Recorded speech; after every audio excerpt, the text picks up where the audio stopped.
நம்ம கூட இருக்கவங்க ஒரு விஷயத்த நல்லா பண்ணுறாங்க அப்படின்னா சூப்பர் நல்லா பண்ணுற இப்படியே பண்ணு அப்படின்னு அப்ரிஷியேட் பண்ணுவோம். அதே மாதிரி நம்மளுக்கு ஒரு விஷயம் பிடிச்சிருந்துச்சுன்னா அதை நம்ம அடிக்கடி திரும்ப திரும்ப பண்ணிக்கிட்டே இருப்போம். கரெக்டாக? இப்போ நான் என்ன கேட்குறேன்னா, இந்த வீடியோ பார்த்துட்டு இருக்க நீங்கள் அதிகமாக அடிக்கடி கோவப்படுவீங்க அப்படின்னா அதை பிடிச்சி தான் திரும்ப திரும்ப பண்ணிக்கிட்டே இருக்கீங்களா? இந்த கோவப்படுறவங்க மைண்ட் செட் வந்து கூட இருக்கவங்க நான் கோவப்பட்டு சொன்னால் மாறிடுவாங்க அப்படின்னு மைண்ட் செட்டில் அதை திரும்ப திரும்ப பண்ணிக்கிட்டே இருப்பாங்க. அப்படி நீங்கள் சொல்லி அதை நம்ம மாற்றிக்கிட்டாங்க அப்படின்னா ரொம்ப சந்தோஷம். அப்படி மாற்றிக்கல, நீங்கள் வே ஆஃப் அப்ரோச்சை மாற்றி பாருங்கள். ஒன்று அமைதியாக சொல்லுங்கள், இல்லை புரிகிற மாதிரி சொல்ல ட்ரை பண்ணி பாருங்கள்.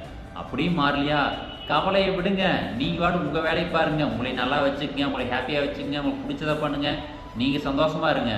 அவங்க ஆட்டோமேட்டிக்காக அவங்க டைம் வரப்போ மாறிக்குவாங்க. இல்லைன்னா அவங்களுக்கு ஒரு விஷயம் நடக்கும்போது ஆட்டோமேட்டிக்காக மாறுவாங்க. இல்லைன்னா மாறாதும் அவங்கவுங்க ஒன்றும் பண்ண முடியாது. அதனால் ஹாப்பியாக இருக்கும்.